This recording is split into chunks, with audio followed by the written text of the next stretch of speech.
Bonjour. Bonjour à toutes et à tous et bienvenue à l'espace conférence. Bienvenue à cette conférence branding de l'importance du design graphique et de la typographie. Le design graphique et la typographie sont loin d'être des détails esthétiques, ce sont des langages. Ils influencent la perception, la confiance, la crédibilité et parfois même la réussite commerciale. Alors pourquoi certaines marques semblent immédiatement fiables, cohérentes, bien construites? Pourquoi d'autres, au contraire, envoient un message brouillé, et ce, parfois malgré elles? Aujourd'hui, nous allons essayer de voir ce que le branding raconte, comment la typographie structure une identité et pourquoi un rebranding peut transformer un club amateur ou même un spécialiste du débouchage en véritable marque forte. 4 intervenants avec nous aujourd'hui pour échanger sur le sujet. Victor Vukozinovic, vous êtes designer graphique et typographe indépendant. Vous nous venez de Besançon. Merci beaucoup d'être là avec nous. Merci de me recevoir. Thomas Rebourg, vous êtes le directeur artistique de l'agence Cine.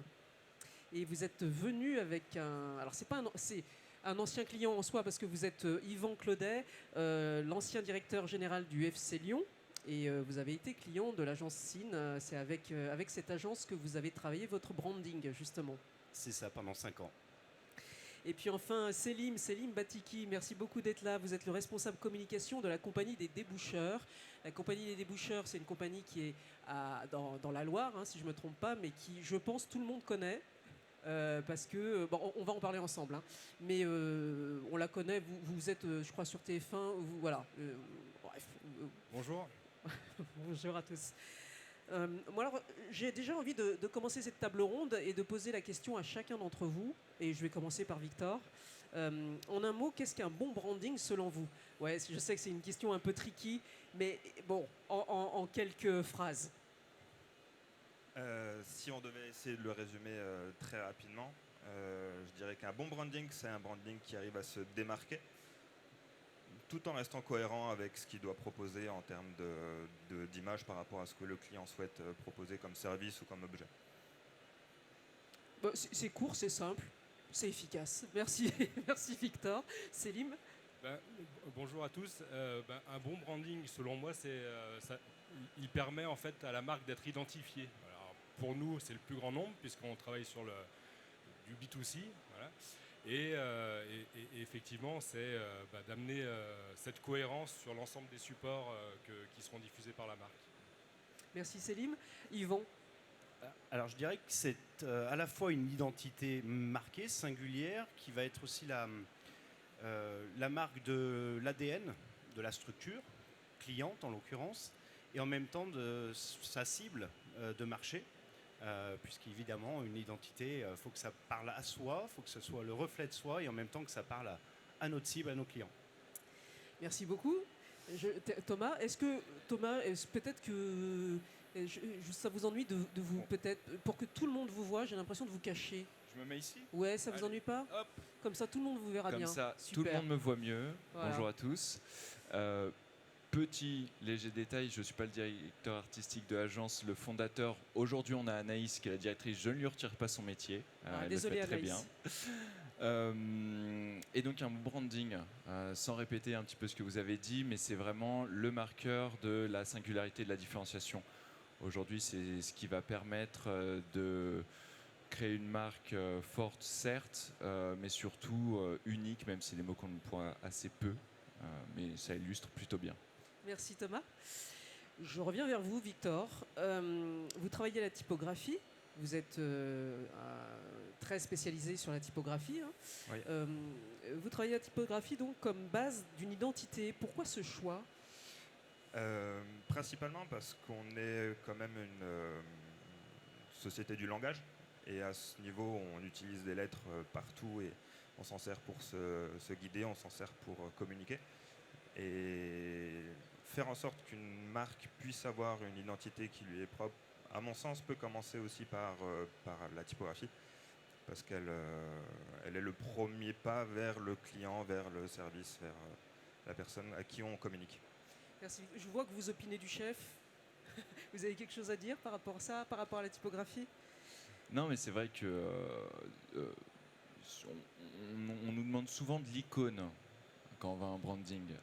L'icône, c'est une chose, c'est une forme, d'accord, mais la typographie peut faire passer des messages. La typographie est une forme, elle aussi, à utiliser. On voit énormément, de toute façon, de branding autour de nous qui se base là-dessus. Et c'est un métier qui semble passionnant. Je le disais juste avant, j'avais hâte qu'il explique un petit peu plus son quotidien, quoi. Alors, on y reviendra, hein, Victor. Mais je vais continuer avec vous, Thomas, puisque vous avez le micro. En agence, quels signaux vous disent qu'une marque doit revoir son identité? Énormément. Énormément Et de qui signaux. vont varier selon en fait la position de la marque. On va avoir des situations où on a une confusion entre la marque et ses concurrents ou entre la marque et son produit ou service. Ça peut arriver. Et puis après, on a aussi un marché qui évolue. J'en reparlerai peut-être après, mais on accompagne une marque de lunettes que je pourrais citer, on y reviendra tout à l'heure, qui a eu une très très belle image de marque il y a quelques années et qui aujourd'hui s'est perdue. Et c'est en partie à cause de son branding. Et c'est à ce moment-là que d'un projet de rebranding entre en jeu, c'est qu'on n'est plus aligné avec son marché, son époque, un produit peut-être qui a évolué encore une fois, par exemple. Ça, on va refaire peut-être un focus, en effet, sur ce type d'exemple est intéressant. Yvan, Oui.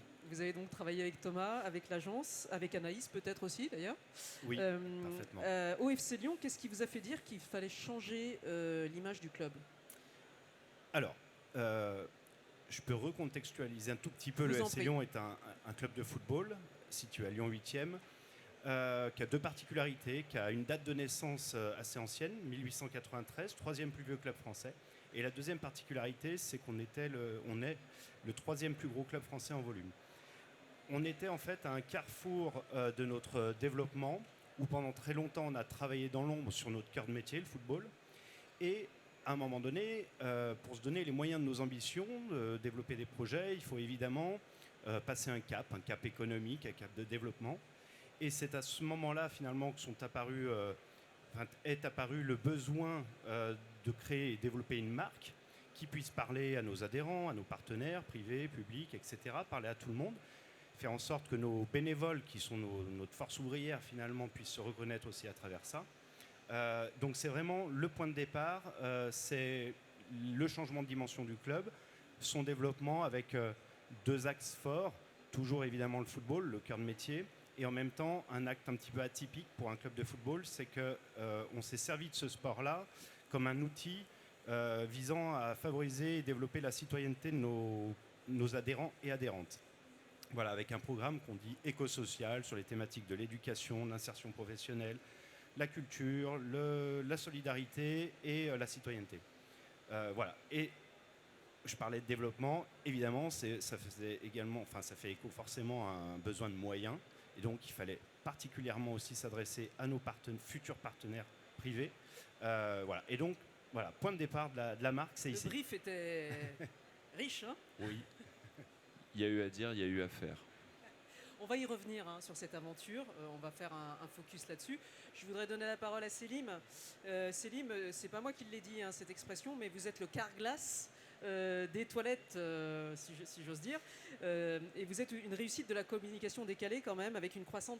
Les déboucheurs ont une croissance très vite exponentielle, et ça c'est beaucoup dû à votre communication quand même. Elle est décalée, donc elle est drôle. Comment vous définiriez votre positionnement? Alors, merci pour la comparaison. On n'est pas encore Carglass, mais on travaille effectivement à les rejoindre. Alors, pour reprendre un petit peu ce qui a été dit, moi, il me semble que l'image de marque, surtout dans un secteur d'activité qui n'est pas très sexy, eh ben, elle a toute sa place, en tout cas, dans notre entreprise. Et c'est ce qu'on a essayé de faire, en fait, déjà par les couleurs, par le logo, justement, la typographie, de redonner un petit peu de ces lettres de noblesse, en fait, à un métier qui est un métier du quotidien, qui est un métier utile aux gens et qui, malheureusement, souffre un peu de préjugés. Voilà. Donc ça a permis de faire venir des franchisés, parce qu'on a un réseau de franchises, et donc j'allais dire c'est quand même le... Vous pouvez rappeler justement combien de Oui, on a 106 agences actuellement réparties un peu sur toute la France, sur 82 départements. On continue, on a bientôt terminé ce maillage territorial, et on a des projets d'extension, notamment en Belgique pour cette année. Voilà. Et l'objectif de ce branding, c'est avant tout justement... alors, vous parlez de Carglass, et effectivement, le positionnement de Carglass est assez éloquent. C'est-à-dire qu'ils sont arrivés sur un secteur d'activité par un métier de niche, comme nous on le fait pour les déboucheurs. C'est-à-dire qu'on n'est ni plombier ni assainisseur, on est déboucheur. Carglass, il y a de ça 30 ans, 40 ans, quand vous aviez un pet sur votre pare-brise, vous emmeniez votre voiture chez le carrossier ou chez votre mécanicien, pas chez Carglass. Voilà. Aujourd'hui, le réflexe fait que vous allez chez Carglass. Donc aujourd'hui, notre stratégie de marque, c'est vraiment d'inscrire ce réflexe dans la tête des consommateurs et de nos prescripteurs. Je voudrais juste un petit peu qu'on parle dès à présent de votre com, parce que c'est vrai que vous pouvez voir, vous avez amené des objets. Vous voyez que c'est rose. Et aussi, alors moi j'ai le souvenir des derniers vœux que vous avez faits. Oui, on a un territoire de marque qui est assez assumé, c'est-à-dire que pour rien vous cacher, on débouche des toilettes, donc on ne va pas se cacher derrière notre petit doigt. Et l'idée, c'est surtout en fait d'être honnête avec ce qu'on fait, de ne pas raconter de salade à nos clients. Donc les mots ont un sens, donc on leur dit les choses telles qu'elles sont, et forcément ça rejaillit sur nos communications. Alors le territoire de marque est assez, il peut être potache, enfin vous pouvez l'identifier comme vous le souhaitez, mais l'objectif pour nous, qui restons quand même une petite entreprise en développement, c'est que la publicité soit vraiment un moyen pour générer des émotions chez nos clients. Et là, pour le coup, on vise plutôt sur l'humour. C'est vrai que on essaye de générer cette émotion-là. On y reviendra. Victor, justement, vous parliez tout à l'heure d'un petit peu plus développer votre activité. Qu'est-ce qu'une typographie sur mesure apporte plus, une typographie sur mesure apporte plus qu'une police préexistante, et justement qu'est-ce qu'elle peut offrir de plus, et c'est aussi, oui. aussi, je vous tends aussi la perche pour nous parler justement un peu plus de ça, de la typo, en quoi c'est essentiel.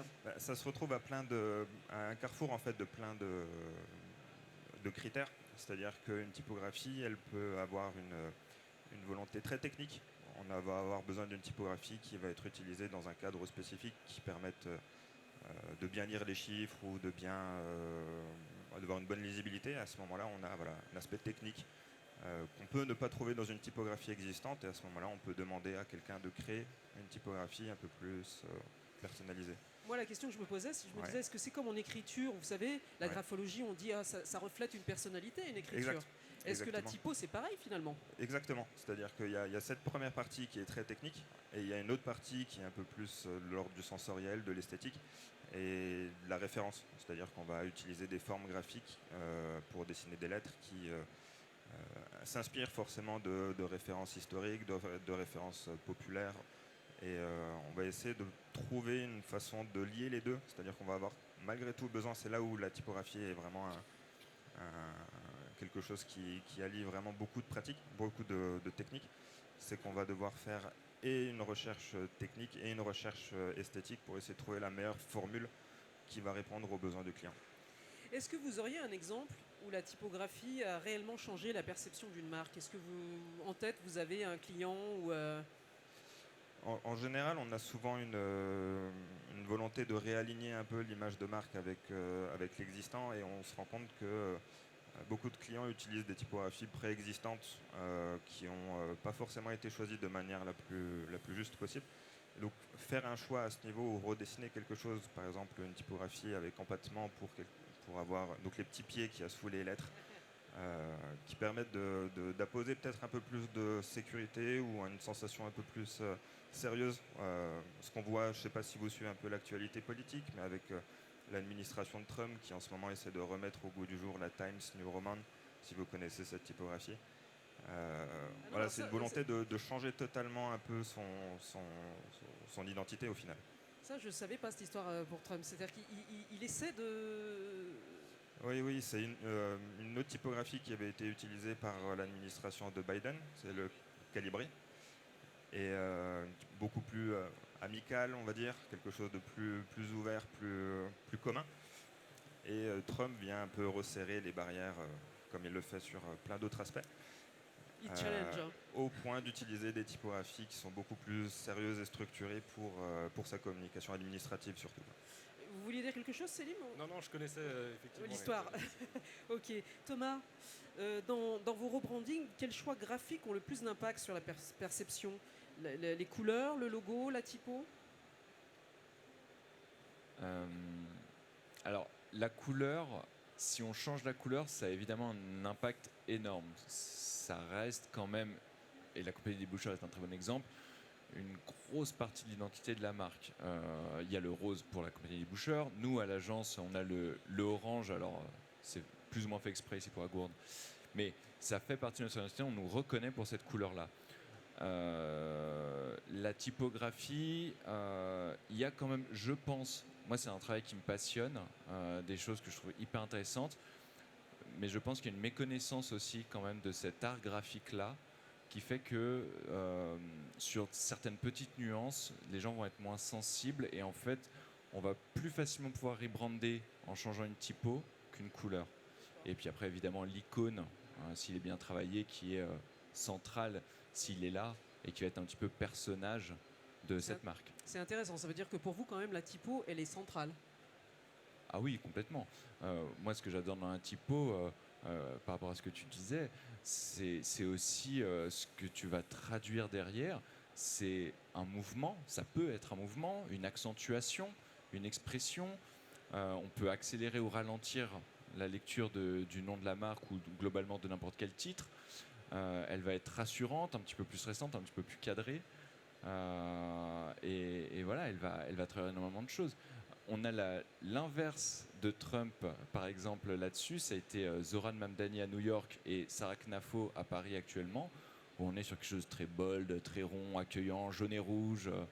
C'est joyeux, c'est machin. Enfin voilà, il y a ces intentions-là. Ça repose sur une couleur et une typo. Voilà.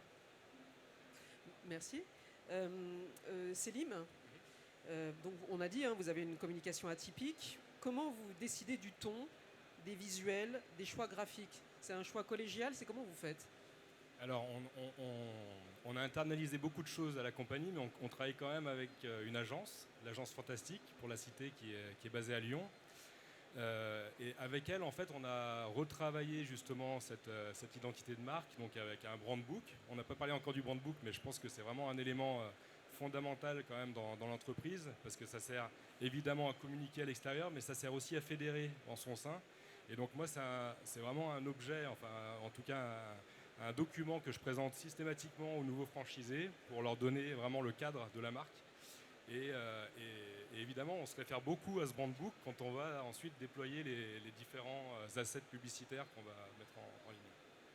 Et moi, j'aimerais savoir justement ce décalage que vous pouvez avoir. Quel effet ça a sur la confiance des clients? Est-ce que c'est déclencheur ou... Alors oui, enfin oui et non. En tout cas, nous, c'est un élément comment dire, de reconnaissance, c'est important. On est aujourd'hui un réseau qui est un peu copié aussi, et donc c'est un élément qui est assez central pour nous parce que à notre client, on va pouvoir lui indiquer que notre intervenant, notre technicien va intervenir dans un camion rose et bleu. Voilà. Donc déjà, c'est rassurant pour lui de voir que le technicien arrive dans un camion rose et bleu. Et au-delà de ça, la marque et donc la ventouse, bon, pour nous c'est une ventouse ailée, voilà, une petite référence aussi à Superman. C'est vraiment un élément central parce qu'on n'intervient pas avec des ventouses pour information, hein, c'est plutôt un matériel qu'on utilise. C'est un vieux matériel, voilà, la ventouse. On a tous ça chez nous voilà, pour déboucher l'évier. Mais par contre, c'est ça qui représente vraiment pour l'inconscient collectif le débouchage. Je ne sais plus si... allez-y, si vous voulez continuer. Ou... Non, et après... Par rapport à la confiance client, c'est ça le... Ouais, le bénéfice client d'avoir une marque reconnaissable, effectivement, je pense que c'est celui-ci. Alors après, les clients, surtout quand ils sont dans la panade, comme c'est le cas souvent quand ils nous appellent, on intervient beaucoup en urgence, ils ont besoin justement d'être rassurés. Alors ils sont rassurés et ça fait partie vraiment de nos piliers de marque, c'est-à-dire d'avoir quelqu'un de réactif, d'avoir quelqu'un qui lui donne des tarifs qui sont clairs. C'est vrai, on n'en a pas parlé. Donc, en fait, c'est vraiment un ensemble en fait qui va permettre. Oui, c'est vrai, Célim, je vous coupe, pardonnez-moi, c'est vrai que vous avez une communication décalée, mais il y a eu aussi une transparence. Et je dis ça parce que, voilà, je fais un peu, il y a le FC Lyon pour Thomas, moi je vais être un peu votre cas client. C'est que on a fait appel à un de vos franchisés il y a quelques mois, et c'est vrai que le tarif indiqué, c'est le tarif, il n'y a pas de surprise. C'est transparent. Je suis heureux de vous l'entendre dire, merci pour le cas client. Mais effectivement, c'est un peu, je parlais tout à l'heure effectivement du secteur d'activité. Alors c'est pas très sexy et surtout c'est un secteur d'activité qui souffre en fait malheureusement des agissements de certains. Et c'est un peu le syndrome du serrurier parisien que vous devez connaître. Mais enfin, quand vous êtes coincé chez vous le samedi soir, vous savez que vous allez vous faire allumer. Excusez-moi du terme. Et donc nous, ce qu'on amène, c'est cette transparence, que ce soit le week-end, les jours fériés, à n'importe quelle heure, vous allez payer le même tarif. Et donc, il n'y a pas de surprise, c'est vrai. Quelle que soit la durée de l'intervention, c'est ce tarif-là. Thomas, à nouveau vous encore, quand on a préparé cette table ronde, vous me parliez de l'écart entre ce que la marque veut dire et ce que les gens perçoivent. Vous vous souvenez de cette discussion ? Comment on comble cet écart ? On comble cet écart en sortant du petit bureau dans lequel on travaille le branding et en allant tester le message. On va tester le message, on va tester les visuels. Voilà, c'est quelque chose qui prend du temps, c'est quelque chose qui n'est pas forcément un réflexe au début, mais c'est ce qui va faire la différence aujourd'hui pour essayer de comprendre effectivement comment est-ce qu'on va créer va être perçu. Et en amont, c'est se renseigner un maximum sur ces perceptions-là, sur la culture, des cultures communes ou des cultures très spécifiques. C'est sûr que quand on va, par exemple avec le FC Lyon, on parle quand même à une certaine typologie de personnes. On peut imaginer plein de choses, mais il y a les codes du sport, les codes du foot, les codes lyonnais. On ne va pas mettre du vert. Désolé, Célim. Alors ça c'est vrai que c'est interdit. Donc voilà. C'est vrai que ça serait intéressant de vous entendre, Yvan, sur comment était perçu le club et qu'est-ce qui a changé après, en fait. Tout à l'heure, vous avez commencé à en parler, mais là, si on peut parler du travail que vous avez fait avec l'agence Cine, ça peut être sympa.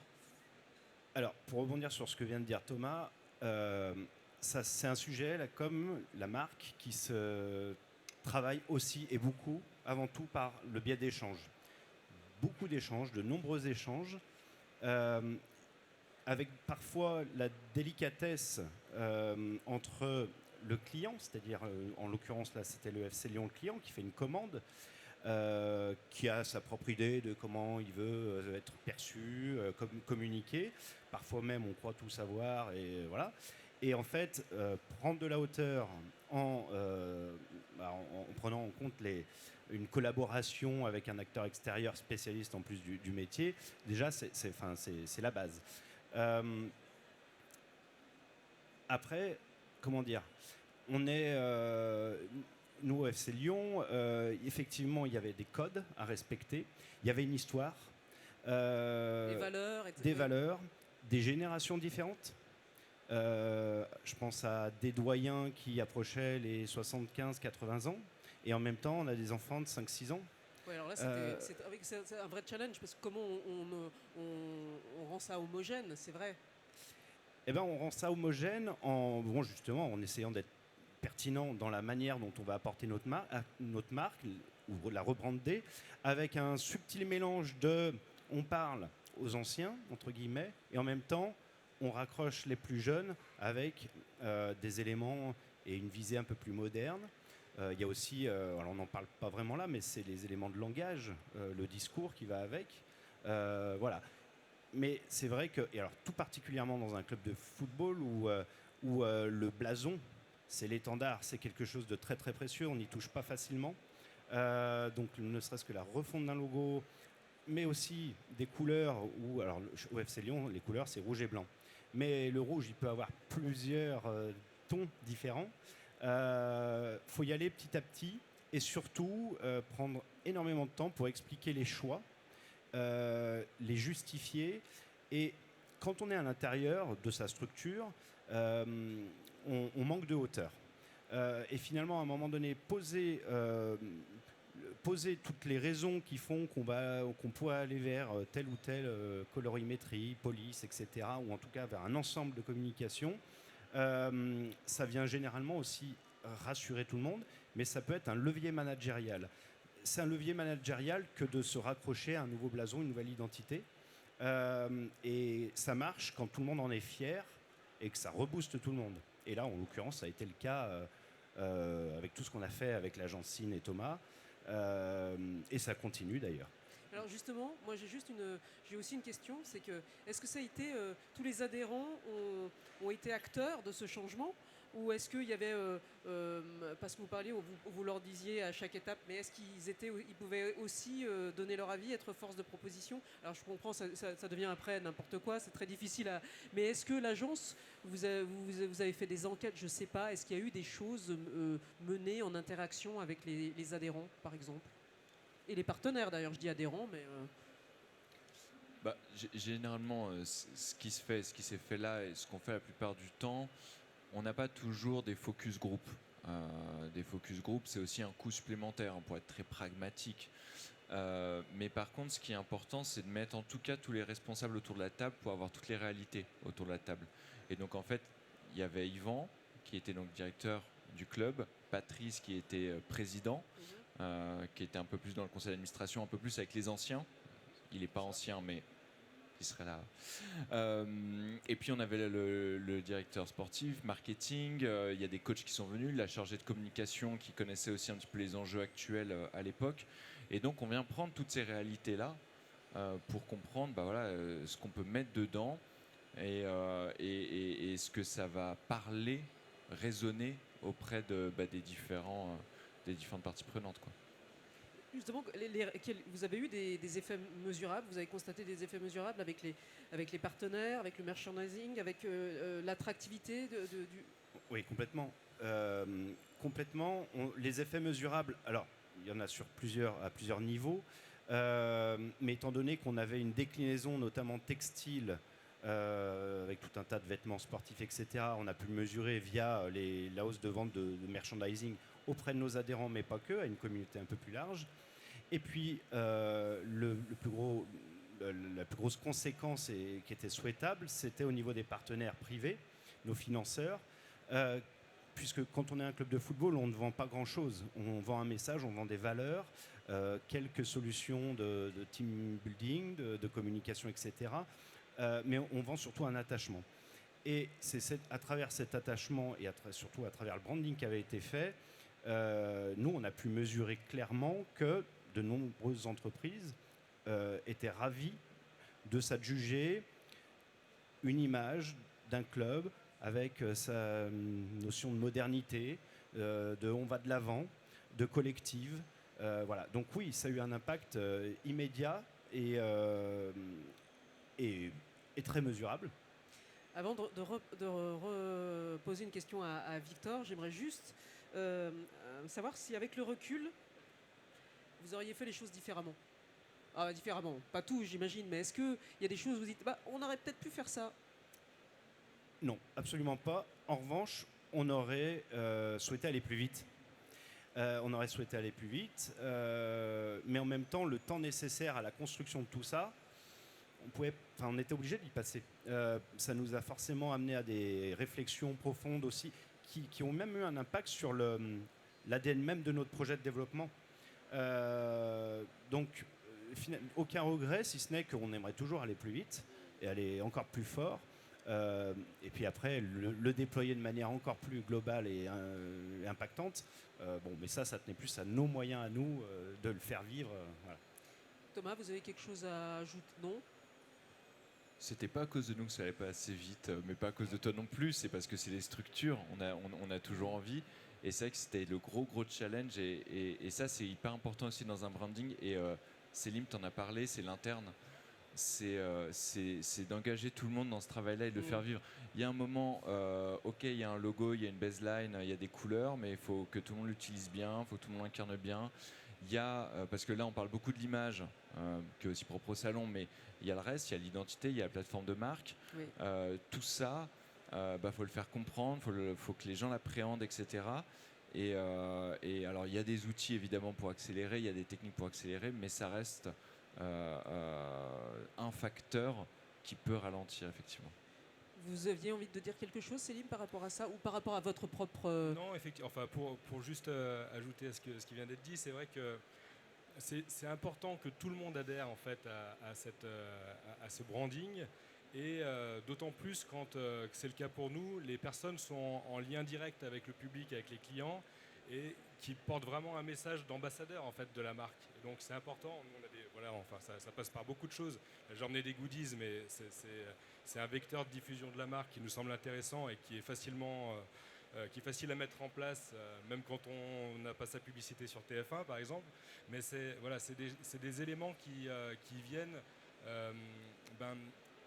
inscrire la marque dans la durée, avec pour le coup des produits qui ne sont pas des consommables aussi, c'est important, et en fait qui permettent aussi aux gens, aux clients d'être aussi eux-mêmes les porteurs de la marque. Voilà. Enfin, en tout cas, les prescripteurs de cette marque.